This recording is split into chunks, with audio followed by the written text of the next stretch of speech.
In it here now, what are you gonna do now? I'm gonna bid on here now. Who bid $500,000 bid? Welcome to the Legacy of Agriculture. This program will explore the past, present, and future of agriculture. We'll look at the people, products, and events that have formed its history. And now, with today's guest, your host, Chis Bair.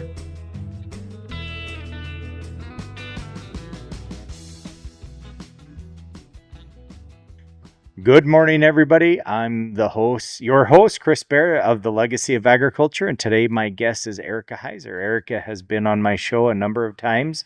She is a valuation specialist, and I have a confession, Ericka. What's that? I have to tell my listeners that we pre-record almost all of our shows. We don't do our shows actually live, and you and I had just previously recorded an entire show and I didn't push the record button. I know, but the second time's going to be even better. That's right. And it's more time to hang out with you. And we got all the bugs worked out. And I also learned that it's not an evaluation business. It is a valuation business, right? That's right. Well, we appreciate you. You live down in a beautiful part of the country, down in the Sioux City area. You're from Sioux City and your husband is a good old South Dakota boy. He is. He grew up in Mitchell. Nice. Lots of good people in Mitchell. That's right, including my mother-in-law, who will be 80 next week. So happy birthday, Ericka Heiser. Happy birthday. And whenever you have a problem with husband Chris, then you call mother-in-law Karen and she takes care of the problem? No, not usually, but yeah, Does she side with him or will she side with you? Are we going to do psychology today? No psychology, just valuations.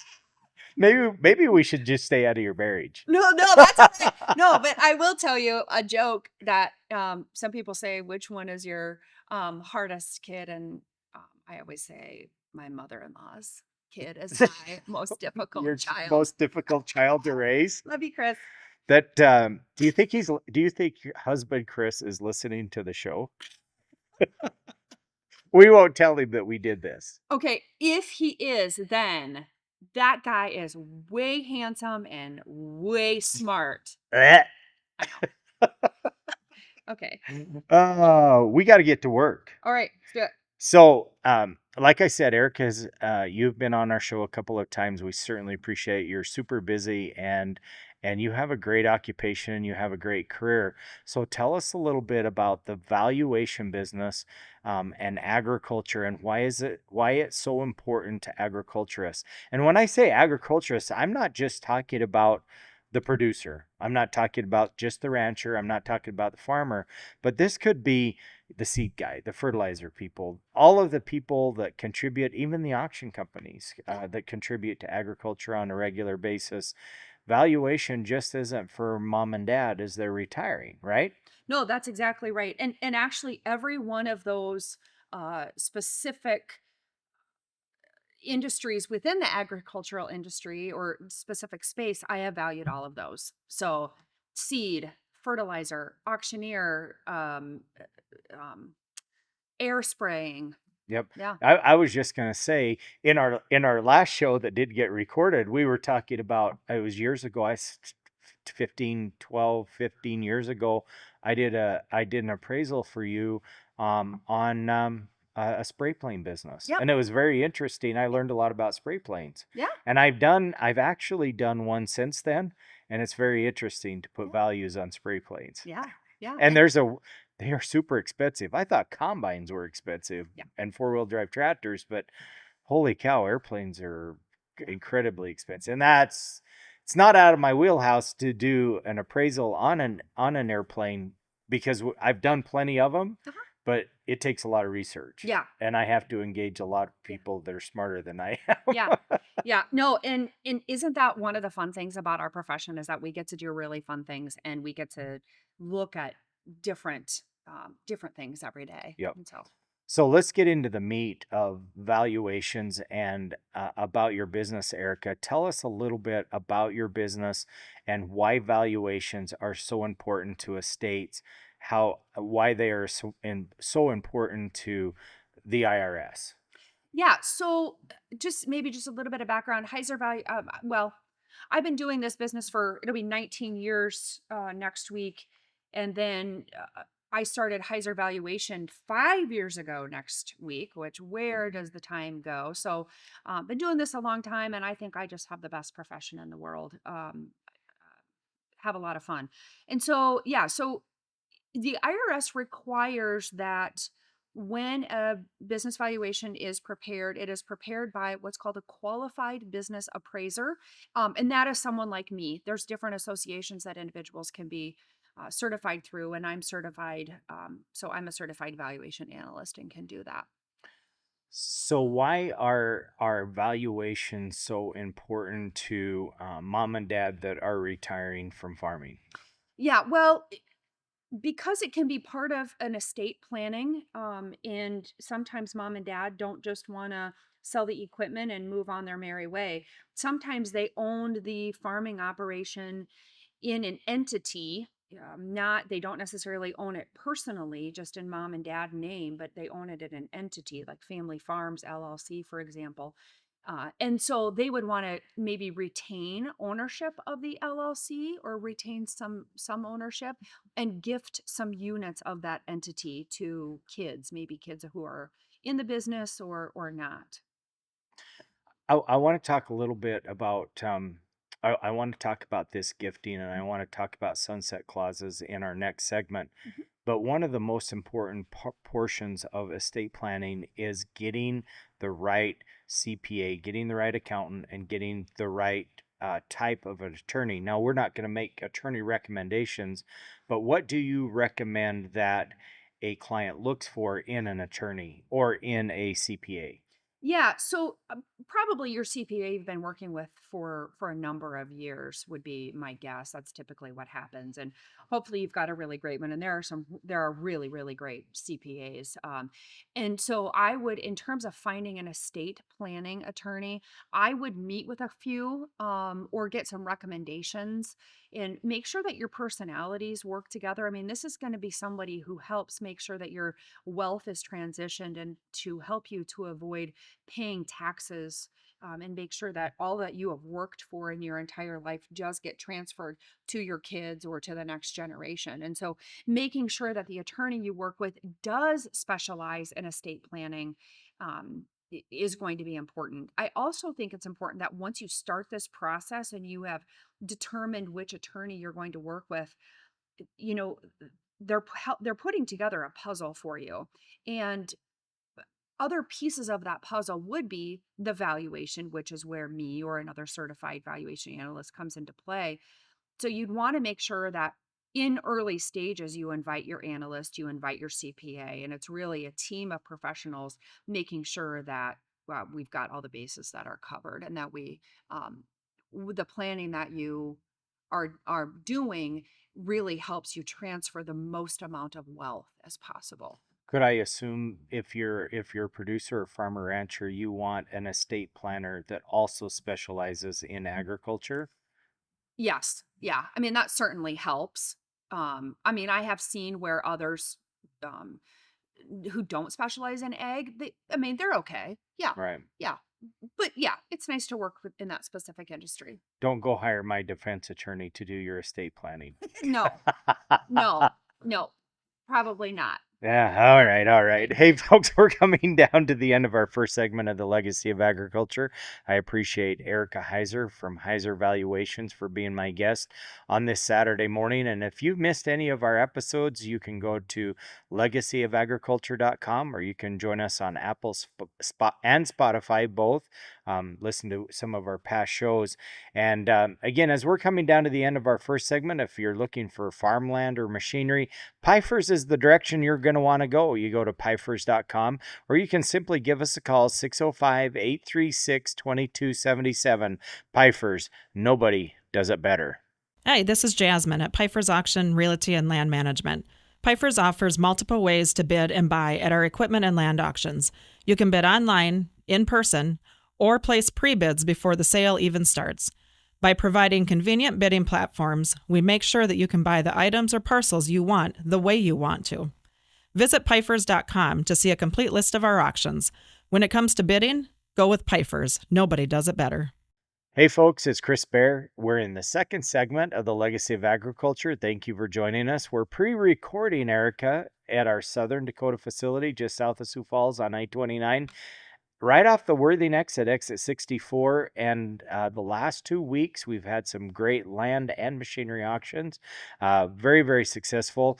You don't know this, but I'm going to tell you something fun. Okay. We sold equipment all over North America a week ago last Monday. And we had equipment that even went to Lima, Peru. What? Yeah, Lima, Peru. How about that? Heifers is international. We're international, right? Woo. Right. And we had a great real estate auction in Nebraska, in the Panhandle of Nebraska last week, and we're licensed to sell machinery and land all over the upper Midwest, from Wisconsin to Montana and as far south as Nebraska, and all of the important states is what I call it. Not All of flyover states. all of yeah, there's a lot of flyover. That's actually interesting. If you ever get the FlightAware app and you see the airplanes that are going, it's crazy the amount of air traffic there is. How do we get from estate planning to airplanes? Squirrel. Squirrel, that's right. That's right. So anyways, Ericka, in this second segment, I really want to do a good deep dive into estate planning and and let me give you a scenario. Let's say me and mom have farmed forever and ever, and we want to retire, and we've hired Pfeiffer's Land Management to rent my land out, and I want to retire, but I've got this estate, and I haven't done a whole lot with it. I know what I want. I know that I want my kids, or I know who my heirs are going to be, or if I'm going to give it to a niece or a nephew, or to a charity or to a church or something. What do I do? What do I do to get the ball rolling? Go through with us with a fine-tooth comb how to do that. Yeah. So as we mentioned in the first segment, you want to get together a good team of professionals. So find a really good estate planning attorney who specializes in agriculture. Call me and then get your CPA involved. And really, we're wanting to pay attention to the estate limits, and there's been a lot of buzz about that in the last probably 18 months or so. But right now, the estate limit in 2025 is just shy of $14 million per individual, or just shy of $28 million per couple. Meaning Married couple. married couple. Yep. Yep. So that means if your estate has a value less than those amounts, significantly less, it still would be a good idea to visit with a estate planning attorney and make sure that you've got your wills and up to date and such. If you're getting real close to that limit, you're going to want to talk to somebody. And then if you are over it, boy, run. Yeah. Now that estate limit is getting ready to sunset at the end of 25, or essentially go away, unless Congress acts. And who knows what they're going to do. And so it's scheduled after 2025 to go to approximately $7 million per individual, or $14 million per couple. Now, I would encourage you to get your yellow pad out, get your calculator out, and kind of do some math and just add in all of your assets. And don't be shy about adding the value of your assets. My dad and I did this about a year ago. My dad owns some land. My parents own some land in Northwest Iowa, and we kind of put a pencil to it. And, the value of farmland has gotten so high that, what used to be $1 million might be quite a bit more than that. And so, that was really eye-opening for my dad, and it might be eye-opening too for your family as well. So put some numbers to it, and just see how you guys are doing on that. Now, if you are over that limit or getting real close to the limit, you need to do some estate planning. And so part of what you would possibly do, and I'm not an attorney, but you'd want to visit with an estate planning attorney who specializes in ag, and probably do some gifting. Now, that's where I come into play. And so I would do a valuation of the interest that you're going to gift. So maybe you own an entity and you want to gift 10% to each one of your kids, and maybe your wife does too. So you're transferring that wealth out of your estate. Now, it's important to remember that you do need to have a qualified business appraiser prepare a business valuation for you, because your CPA or attorney will file what's called a 709, or the Internal Revenue Services gift tax return. And my appraisal, or an appraisal, will be attached to that form 709. So wanting to make sure I's are dotted and T's are crossed. We sort of joke, I'm pretty tough. I'm not as scared of a whole lot of stuff, but I'm scared of the IRS. So we're dotting I's, we're crossing T's. Don't just do a back of the napkin kind of calculation, but actually have someone perform the valuation for you. So if I were to have you take your crystal ball out of your purse and set it up on the table, and you were to look into your crystal ball, do you think that 28 million is going to sunset at 25, or do you think they'll extend it? And that might not be a fair question, but it is a question that's in the back of anybody's mind who's talking about estates Yeah. and the values of. Yeah. They're supposed to let us know before the end of 25 so you can do some planning. But I just don't know. I mean, we've all lived through what's happened with Congress in the last, decade. And we don't talk about politics on this show Yeah, for a good reason. for a good reason. Yeah. So I honestly don't know. The tricky thing is that if you have a taxable estate at 28 million, or even quite frankly at $14 million for a married couple, and you don't do any estate planning, and 2026 rolls around and it does sunset, bummer.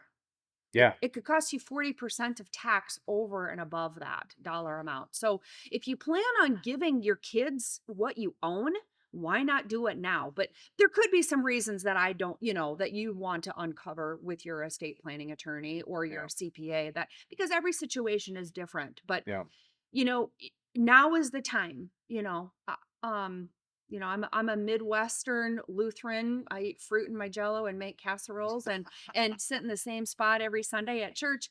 They let you in church? Well, most Sundays, unless we're doing travel baseball, and then I'm like, oh, sorry, Pastor. But anyway, so we're kind of a creature of habit. But they'll cash your check, right? Oh yeah, they'll cash the tithing check. Yeah, giving money to Jesus. Right. So one time my nephew said, I got a really bad feeling that if my office manager and you got together, there'd be a whole lot of trouble, lot of time. Yeah, we could have some fun. She's not allowed to go down to Sioux City. I've seen her in Sioux City and the behavior thing. Yeah, so my point of saying all that is that we don't talk about a whole lot of stuff. We keep things close to our vest, right? And so now is not the time to do that. Right. Have conversations, let your kids know what your plans are for their estate. And quite frankly, yes, it's your money, it's your wealth, but your kids deserve to know what's going on as well. And, we lost my dad last September, and, my dad and I have been talking about estate planning for years. And I tell you what, he passed and I thought, well, crap, I forgot to ask him about this. So you can't talk about it too much because you think about certain things, things kind of come up. So have those conversations, start planning it. Everybody has their own opinion. Some people love to give money to the government, and that's great if that's what you want to do. That is an absolute lie. I know you're lying now. I don't care to do that. I would rather pass that on to my kids, right? And so do it. Right. Have these conversations. You're gonna at some point have to pull the trigger on doing this. Do you want to do it while you're still living and you have some opportunities to make some and control of the estate? Yes. Or do you want your heirs to decide it and then they write a check to the IRS for 40%? Or a judge to decide. Yeah. I mean, you get to decide. Yep. Hey, Ericka, we're coming down to the end of the second segment of the Legacy of Agriculture. We appreciate you taking time out of your busy day to be with us. For a complete listing of all of the land and machinery auctions that Pfeiffer's has throughout the rest of 2025, you'll want to go to our website at pfeifers.com or simply give us a call, 605-836-2277. Pfeiffer's, nobody does it better. Hey, this is Jasmine at Pfeiffer's Auction, Realty, and Land Management. Pfeiffer's offers multiple ways to bid and buy at our equipment and land auctions. You can bid online, in person, or place pre-bids before the sale even starts. By providing convenient bidding platforms, we make sure that you can buy the items or parcels you want the way you want to. Visit Pfeifers.com to see a complete list of our auctions. When it comes to bidding, go with Pfeifers. Nobody does it better. Good morning, everybody. I'm Chis Bair, your host of the Legacy of Agriculture. Ericka Heiser, thank you for joining us for Heiser Valuations, not evaluations, valuations. You know, in the auction industry, I've been in the auction industry for many, many, many years. And I've done auctions, estate auctions. I've done living estate auctions. I've done all kinds of auctions. But some of the toughest, saddest auctions that I think that I've done is auctions where there was a surprise death in the family, or even both a mother and father that died unexpectedly for a variation of reasons. And now the children have this estate sitting in their lap that is owned and was controlled by their mom and dad. And now they're looking down the barrel of terrible estate taxes because there wasn't planning. There wasn't gifting that was done. There wasn't a lot of forethought because life happens, right? We're all surprised in life. And so what advice would you give? I know we talked in the second segment a little bit of getting a good, knowledgeable attorney that deals specifically with estates, that specializes in estates. But there's a lot more that goes into it from the accounting side of it, is having current financial statements. Tell us about depreciation schedules and the importance of having current, up-to-date depreciation schedules. Yeah, so having good financial records is just going to be really, really critical. And then also as part of that, as you asked, Chris, would be about the depreciation schedule. So some define that just a little bit. Yeah. Define depreciation schedule for those that might not know what a depreciation schedule is and how important it is. Yeah, for sure. So a depreciation schedule is simply a listing of the fixed assets that the entity owns. It also lists the date of purchase or date it was put into service, as well as the cost, what you paid for it of the equipment, and then depreciation over the years and so forth. So really, from a valuation perspective, I look at that as a listing of what the entity owns. And so sometimes I get the depreciation schedule and it looks really good. I can tell that it's been well maintained, it's updated. I can look at the description and I can tell pretty much what it is. Other times I get depreciation schedules and they have typewriter from 1978. You don't own the typewriter from 1978. You don't. But you have a magic depreciation schedule from 1978. Yes. You do not own the Dell computer from 2002. You don't. Or the Apple II Plus. That's right. Yep. Yeah. You don't own this, okay? You don't own a BlackBerry. It should not be on your schedule, all right? Take time, ask your accountant, please print my depreciation schedule, take your trusty pencil, and cross off any asset listed that you do not own. Hand it back to your accountant and say, please update my depreciation schedule. But I would encourage them, do not ask your accountant to do that during tax season. They're busy. So I'm working on bonus points with my CPA friends. All the CPAs that are listening right now going, you go, Ericka, you go. That's right. So do it in the off season, right? This is a great time to do it. You sit on the porch, you drink your Folgers coffee, you watch your crops grow when you go through your depreciation schedule. That's what you're going to do in the month of July. All right. You know, that does not sound very exciting, what you just said. Drinking Folgers? Drinking coffee, sitting on your porch, working on your depreciation schedule. Oh, come on. You don't know what fun is. That's right. I am kind of boring. I will say that.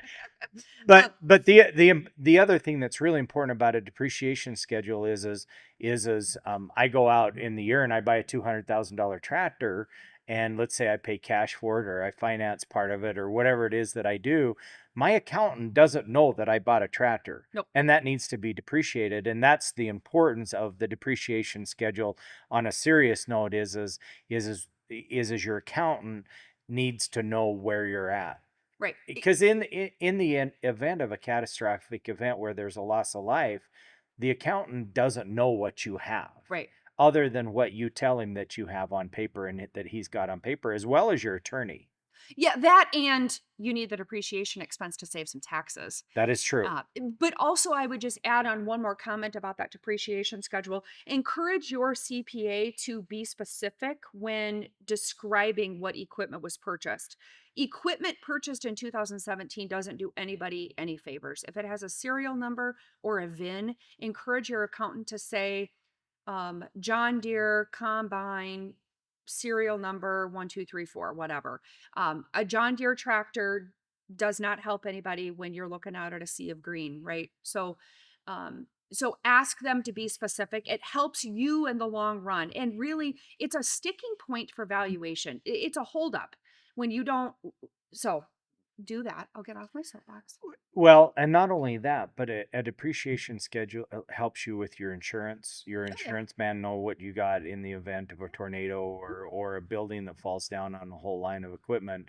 And your insurance man goes, I didn't know you owned that. Right. Yeah. And you never want to have those surprise conversations with the insurance man or your accountant or with your attorney either. Yeah. They all need to be working in tandem together. They need to be working together. So one thing that I want to talk about is the importance of having a good CPA in this process.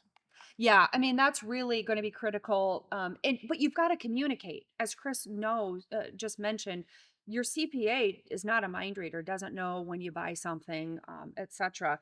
And we've talked about the importance of having a good estate planning attorney, but part of that is making sure that you have a good partnership agreement or operating agreement. If that was written in the 90s, it's time to brush it out, get it out, brush the dust off of it and look at it again, and make sure your your attorney reads through that agreement and make sure that it's still relevant, and that it will allow me to apply the best discounts in the valuation, because it's really based on how that agreement is written. And I know that we don't want to go down the path of wills and things like that, because that's really the conversation that you need to have with your attorney. Yes. Is having a current will, but all of that documentation works together to make sure that your estate is protected, not just from estate taxes, but protected from all of the outside influences that could affect the value of that estate negatively. Would you agree with that? 100%. Yes. Hey folks, we're coming down to the end of our third segment of the Legacy of Agriculture. Appreciate Ericka Heiser for joining us from Heiser Valuations. And as we come to the end of the third segment, we're going to get ready for the fourth segment but a complete listing of all the auctions that we've got in the summer and the fall of 2025. You'll want to go to pifers.com, and we'll be right back with the fourth and final segment. Hey, this is Jasmine at Pifers Auction Realty and Land Management. Pifers offers multiple ways to bid and buy at our equipment and land auctions. You can bid online, in person, or place pre-bids before the sale even starts. By providing convenient bidding platforms, we make sure that you can buy the items or parcels you want the way you want to. Visit pifers.com to see a complete list of our auctions. When it comes to bidding, go with Pifers. Nobody does it better. Good morning, everybody. I'm Chis Bair, your host of the Legacy of Agriculture. Thank you for joining us on WNX Radio. If you've missed any of our prior episodes, you can go to thelegacyofagriculture.com. You can read all about the Legacy of Agriculture and our program. And also, Apple and Spotify has all of our archived shows, and we're crossing right over pretty close to show 100, and we're pretty excited about that. Almost 2 years we've been doing it. Woohoo! Congrats. Yeah, thank you very much. Ericka, before we get too far into our fourth segment, lots of interest about valuations and estate planning. How do they get a hold of you? Yeah, so if you go to my website, which is www.heiservaluation.com. Heiser is Heis as in Sam, ER, and then valuation starts with V as in Victor, and it's singular. Heiservaluation.com. You can also find my phone number on the website and my email address. My phone number is 605-390-5300. 4611. And my email address is Ericka at heiservaluation.com. Ericka is, because my parents got crazy, Ericka, Ericka at heiservaluation.com. But if you go to my website, in addition to finding my contact information, you can find some articles that I've written. I'm in the middle of a succession planning series and ways to add value to your business, as well as some agricultural articles that I've written. You do public speaking as well. I do. I Tell love us it. about that a little bit. Yeah, so just a little bit. I could talk about business valuation all day long, so you have to be a little bit careful because I totally nerd out about it. But then I also do some public speaking. I love to speak to women and high school kids and CPAs and individuals about some soft skill things and just living a powerful life. You did a big presentation here at our Pifers facility, our Southern Dakota Pifers facility, a couple of years back, and I will tell you that Ericka does a fantastic job. So when it comes to valuations and it comes to estates, Ericka is your girl, right? Well, I appreciate that. Yeah, we had a lot of fun that day, didn't we, in this beautiful facility. Thank you. So one thing that I want to talk about, and we talked a little bit about this in the break, was discounting. Yeah. What is define discounting, and what does it do, and how does it affect your estate? Yeah, so we can apply what's called a lack of control discount or a discount for lack of marketability on an interest that does not possess control, right? And so what that does, and I won't get too far into the weeds because you'll be bored. But I want my listeners to know when Ericka talks about valuations and her business, her eyes get all sparkly and she throws her shoulders back and she sits up straight. yeah, There's a physical phenomenon that goes on.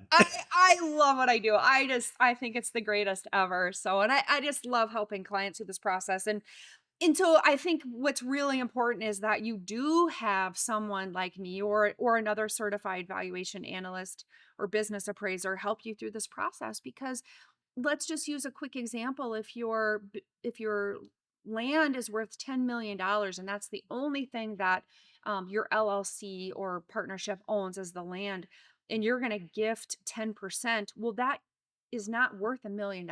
It's not worth 1/10 of the total, because the owner of a 10% interest doesn't have the power to do a whole lot of things. They can't liquidate the real estate. They can't demand distributions. They can't change the cash flow stream or the rent structure.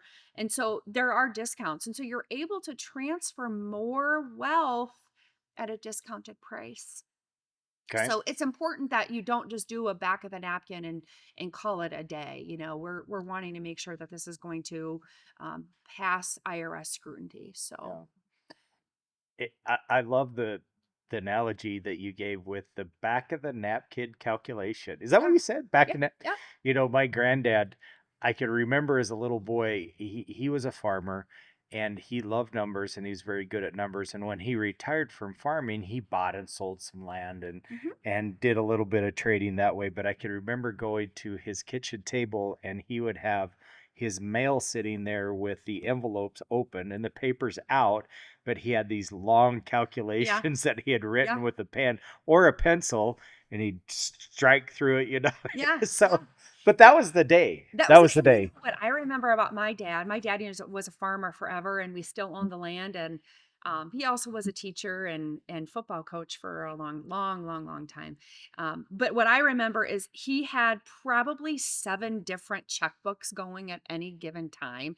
Couple in the truck, couple in the door jam, Of the same account. Of the same. I mean, his poor banker. Oh, he's still a good friend, his banker is. But anyway, yeah. Oh, those were the days. So that was that generation 2 years back was unique in and themselves because everything was mechanical.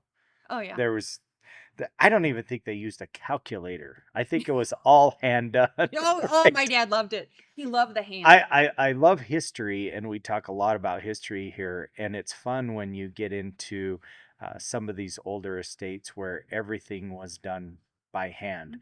And I'll tell a quick story is I bought it. I bought me and a very good friend of mine bought a tractor, and we wanted to know the build codes of this tractor. And so we got a hold of the Floyd County Museum on this Oliver tractor, and Floyd County Museum had given all of the records, the build codes, and they were all handwritten in the most beautiful cursive handwritten form that you have ever seen. So Yeah. that's our history, right? Yeah. That's those are the people that has helped us get where we're at. And anyways, how is that for getting off in the ditch? I know, but there's something poetic, right? That's There's right. something poetic about your profession and agriculture, and I get really sort of romantic about business valuation and get kind of goofy about it, but it's in the heart. And that's to bring all of that full circle. That's why it's so important to have your estate in order at all times. And oftentimes when we're talking about estates, and I realize that we're getting down to the end of our segment, we think estates to be something that when I get to be 75 years old, I'm going to do that. But if you have value, if you have intrinsic or value at 30 years old, and let's say you're worth $500,000 on paper, you really should, and especially if you're married, you really need to have a will. You really need to have some estate plan, because you never know what might happen, and you might have little kids. Yep. And you do not want a judge to determine how that money is going to be handled, and that's what will happen if you do not have if you don't have your estate put together. No, that's exactly right. Yeah. Reach out to strong professionals and So what recommendations, just quickly as we're coming down to the end of our fourth segment, what would you recommend, Ericka, besides contacting you? And we're going to go through that. Actually, we better go through that. yeah. Again, tell us how to get a hold of you. Yeah. So you can go to my website, heiservaluation.com, HeiserValuation, heiservaluation.com. Lots of articles there for you to read. Or if you're not quite sure if it's a valuation issue or if you've got questions, give me a call and we can talk through that. Yep. Thank you very much for joining us on the Legacy of Agriculture. We've had a great second show. Yeah, we have. That's right. All right. And we'll be back again. Another 6 or 8 months. I'd like to have you back, and I'd like to brush up on all of this stuff. I'm sure you're going to have some great stories for us. But join us again next week on WNX Radio, The Legacy of Agriculture. I'm Chis Bair, your host. For a complete listing of all of our auctions that we've got this spring, you'll want to go to pifers.com or simply give us a call, 605-836-2277. Pifers, nobody does it better. In it here now, I'm gonna do now. I'm gonna bid on here now. Who bid $500,000 bid? We hope you've enjoyed today's edition of The Legacy of Agriculture with Chis Bair, sponsored by Pifers Auction, Realty, and Land Management. Call Pifers at 605-836-2277.